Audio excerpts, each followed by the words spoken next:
is brought to you by Discovery.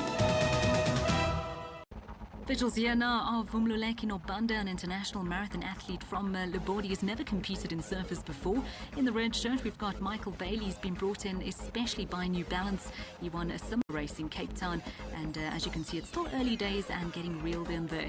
But the walkers making their way along pretty sedately, I'd say. They all look like they're enjoying themselves, and this is somebody who's abandoned and decided to give it a miss. Let's hear from the man himself, Ian Boyd. I went out with the lead bunch. We all got caught by a big wave. I happened to just be in the wrong place at the wrong time, and I came off separated from the boat, and the wave took the boat to the shore and into the rocks, and that's the result. So that's the end of my race. Not a very happy man. Well, up in front of him, the race leader, Mluleki Nobanda, making his way along pretty nicely. We've got these ropes crossing the Ganubi River. Explain briefly how this works. Well, have a look at the current. It was so strong that it swept all of us downriver, luckily, inland. But if you didn't grab a rope, you're in a lot of trouble. And I challenge even the strongest swimmers to say they swam without grabbing onto the rope, because the ropes were lifesavers, literally. But there were lifesavers there, and everybody was well looked after. But I can tell you, when I hit the water, I got a big shock when I noticed how strong the current was. Is it usually that strong, or did you find it a bit No, I think it was, Leanne, I think it was the spring tide again. It just made it incredibly strong.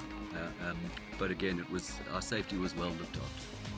And there's certainly no saving the tackies at this particular point, because your tackies are going to get wet, there's no doubt about that. Wet and full of sand and pebbles. Not a great combination for running the rest of the race. Well, that'll toughen up those feet, all right. As you can see, the masses still winding their way along the coastline. The paddlers still going along very nicely indeed. And the paddlers were quite far out this year, so when we looked out at sea, we couldn't see them, but they went apparently a couple of kilometres out to sea. As we rejoin the race leader now, looking very strong indeed, and good leg speed as well. So he'll be continuing along his way. The easy part of the race. Flat tar in Ganubi.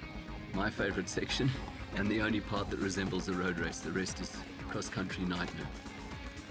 In the squishy tackies as well. But a fair amount of support along the way as well, which is always crucial in a race. The support was wonderful. It's always fantastic in the town of Ganubi. Everybody's out, everybody's braaiing, and everybody's cheering you on. And it really makes it a wonderful sort of halfway spot in the event. And this really is a beautiful part of the country. We saw visuals there of number 2 and number 3 in the race, and that looks as though it could turn out to be a bit of a scrap there and a fight for that second position. And here you can see the mayhem and chaos in the Ganubi River, with people being swept all over the place. Would you say that you actually need to be able to swim to compete in this race? No, you don't need to be able to swim because the lifeguards are there, the ropes are there. But you just need to understand that in conditions like this, you've got to be cautious, you've got to hold onto the rope. Don't try and push ahead of people, and just wait your turn and be patient, because it can be dangerous. Did you find going into the river a nice interlude? I love it. There are 2 rivers, Ganubi and Nahoon, and I love them because they're very refreshing. And it just breaks the race up. And there we see a local businesswoman, Debbie G, making her way across the river, looking very comfortable indeed. The race leader here, Nobanda, at the cut-off point, and in no danger of getting cut off at all. He is setting the pace, and refreshments is always important to continue drinking during the course, even during a short race. As we see the paddlers in action there's Stevie Woods setting the pace out front there. We really have plenty of categories of athletes taking part here. We've got surfers, surf skiers, of course the walkers we've seen a couple of times as well. So about a third of the race behind them now as they cross the Ganubi River. Some of them already pretty tired. Yeah, that really is a tough part of the race, but fortunately the tarred area is still to come, and one would guess that you can get a bit of a relief there. Yes, Leanne, it's out of the river, out of the sand and onto the tar, and a little diversion that added about a kilometre to the route. Alive, dead, me. Yeah, no, it's going well. I'm dead. I'm not gonna lie. It's going well, going well. I'm tired. It's tough, but I'm getting there. It's good, and I'm enjoying it. My body loves the challenge, and I can't wait for the finishing. It's been good. It's been better than last year, so I'm enjoying it. I'm not that confident as last year, but it's good. Thanks. That's fine. It's challenging. I must learn to swim. Indeed, well, it's tough out there. And those lifesavers really coming in handy. Some people just electing to swim over. That gentleman must be a strong swimmer.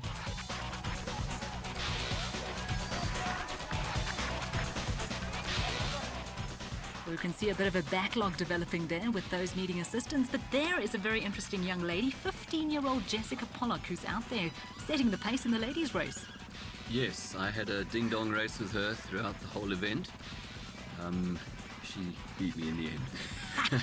Well, we have the gentleman there in the striped shorts, Liam Victor, the surface winner from last year. More beer! More beer!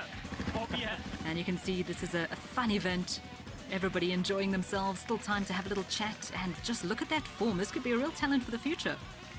She's really talented, really fast, and very irritating if you're me and you're trying to get past her. I was hoping to be able to beat the first lady home, and I had a good patch through Ganubi, went past, but I got repassed on the sand to the Nahoon River. That poor male pride. Well, there's actually quite an interesting story about her running this week. Actually quite a sad story. Her grandfather, who was one of the pioneers of this particular event, Mick Pollock, passing away during the course of the week, and she has dedicated this race to his memory. Very tough. But the first 6 kilometers, I'm sure I've done well. And my energy level is up to that. Let me go. And folks, guess what? She's back. I told you I'm back. This time I'm rated on Vlam. Great for you. The runners now making their way towards Eastwood Ho and back onto the dreaded sand.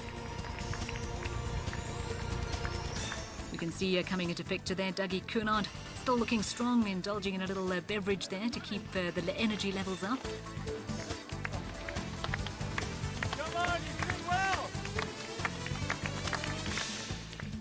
Bruce, as we take a look at these runners competing here, in terms of training, did they have to do anything fancy ahead of this event? Well, it would be nice to train for it if you can, but I think a lot of them are severely undertrained when they come along to the race.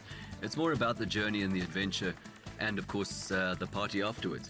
Interesting to say the word adventure, because I think a lot of people think that adventure racing is a fairly new concept, whereas I think this one started some 35 years ago, and maybe the pioneers of adventure racing in this country.